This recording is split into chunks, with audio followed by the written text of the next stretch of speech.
Mga kapuso, matapos ang ilang linggong masungit ang panahon, mas mabuting panahon naman po ang maasahan natin sa mga susunod na araw. At ayon sa Pag-asa, ito ay dahil sa monsoon break o yung paghina ng hanging habagat. Isa po kasing high pressure area ang nandito sa may West Philippine Sea at ito yung sanhi ng paghina ng hanging habagat o monsoon break. At yun pong extension nito o ridge ay tumatawid naman dito sa Luzon. Kaya posibleng manatili itong ridge na ito dito sa Luzon sa mga susunod na araw. Kaya ayon sa Pag-asa, magiging maayos ang panahon sa malaking bahagi ng bansa at sakaling may mga pagulan, mahina hanggang katamtamang ulan lamang po ang maranasan at halos ganito rin ang nakikita ayon sa datos ng Weather Central.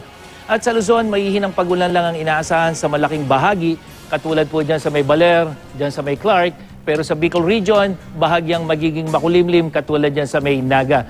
At maayos sa panahon din ang inaasahan dito sa Metro Manila bukas.